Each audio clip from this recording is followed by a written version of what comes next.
Halo semuanya, hari ini kita akan membahas study case mengenai too much intelligence.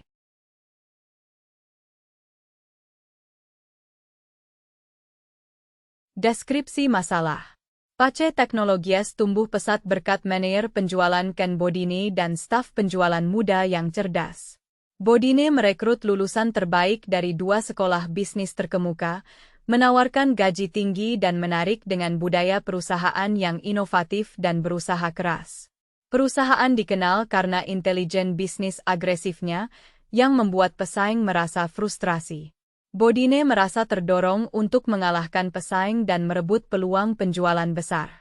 Dia mendorong persaingan di antara staf penjualannya sendiri, seperti yang terjadi antara Cody Rudisell dan Ali Sloan, yang berlomba mendapatkan penugasan penting. Namun, Cody menggunakan informasi rahasia dari pesaing untuk keuntungan pribadi, menimbulkan pertanyaan tentang etika bisnis.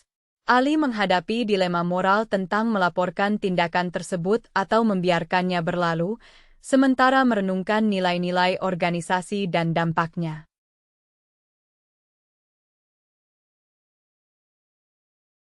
Pertanyaan pertama. Bagaimana Ken Bodine membentuk budaya penjualan di Pace Technologies? Apakah Anda menganggap budaya ini berada pada prakonvensional, konvensional, atau pasca konvensional tingkat perkembangan etika? Mengapa? Agresif dan kompetitif, Bodine mendorong persaingan internal dan eksternal, dan staf penjualan didorong untuk mengungguli pesaing. Berorientasi pada kinerja, tenaga penjualan diharapkan untuk mencapai tingkat kinerja tinggi secara konsisten. Inovatif dan bergerak cepat, Bodine menghargai pemikiran inovatif dan mendorong stafnya untuk mendahului kurva pengetahuan di bidang teknologi tinggi. Rahasia, Bodine menikmati suasana misteri seputar organisasi Pace. Pace Technologies dapat dikategorikan sebagai berada pada tingkat prakonvensional dalam perkembangan etika. Dengan alasan sebagai berikut.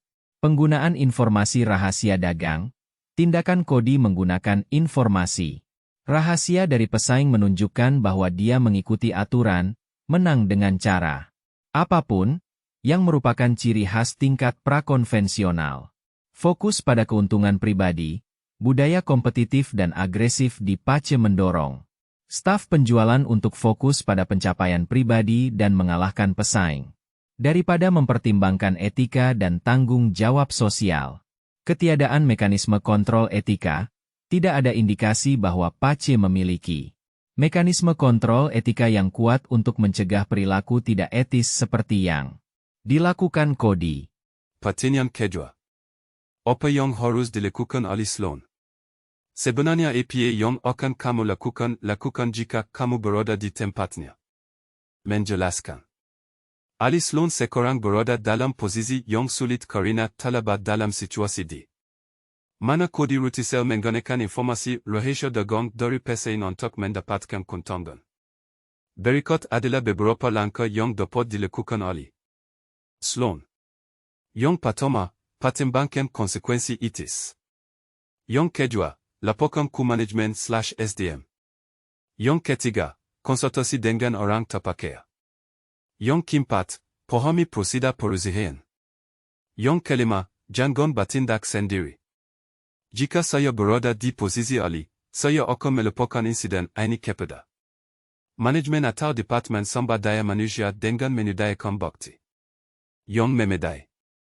Saya akan memastikan bahwa langkah yang saya ambil sesuai dengan kebijakan dan prosedur perusahaan serta menjaga keberadaan saya dalam menghadapi situasi ini dengan tetap profesional dan etis.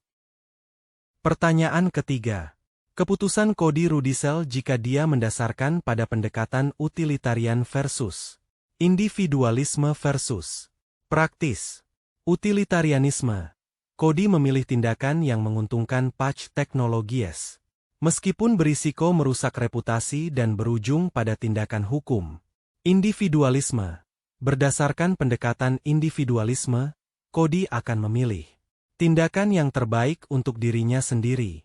Dalam kasus ini, Cody mungkin beralasan bahwa menggunakan informasi rahasia dagang akan meningkatkan peluangnya untuk mendapatkan penugasan yang didambakan. Dia mungkin percaya bahwa ini akan meningkatkan reputasi dan karirnya di Pace Technologies. Namun, Cody juga harus mempertimbangkan dampak tindakannya terhadap orang lain.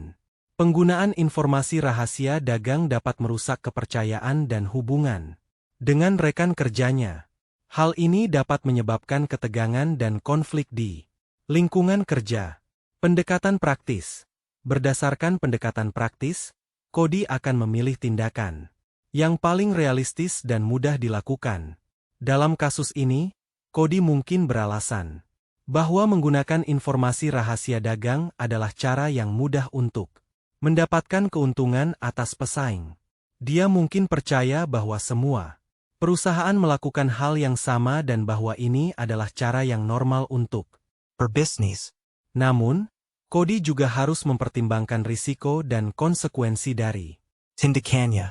Penggunaan informasi rahasia dagang dapat berujung pada konsekuensi hukum dan etika yang serius. Hal ini dapat membahayakan karir dan reputasi Cody. Pendekatan yang digunakan Cody berdasarkan informasi yang diberikan. Tampaknya Cody menggunakan pendekatan individualisme dalam membuat keputusannya. Dia fokus pada keuntungan pribadi dan karirnya sendiri tanpa mempertimbangkan dampak tindakannya terhadap orang lain atau reputasi Pace Technologies. Contoh kasus yang ada di Indonesia. Yang pertama, penggunaan robot di industri manufaktur dapat menyebabkan hilangnya pekerjaan bagi pekerja pabrik. Penggunaan chatbot di layanan pelanggan dapat menyebabkan hilangnya pekerjaan bagi agen call center. Yang kedua, penggunaan deepfake untuk menyebarkan informasi yang salah tentang kandidat politik. Penggunaan bot media sosial untuk memanipulasi opini publik tentang isu-isu tertentu. Yang ketiga, sistem AI yang dirancang untuk mengendalikan senjata otonom menjadi tidak terkendali dan memulai perang. Sistem AI yang dirancang untuk mengelola infrastruktur kritis menjadi berbahaya dan menyebabkan kerusakan besar. Ada risiko bahwa AI menjadi terlalu kuat dan tidak terkendali. Hal ini dapat menyebabkan AI membuat keputusan yang membahayakan manusia atau bahkan mengambil alih dunia.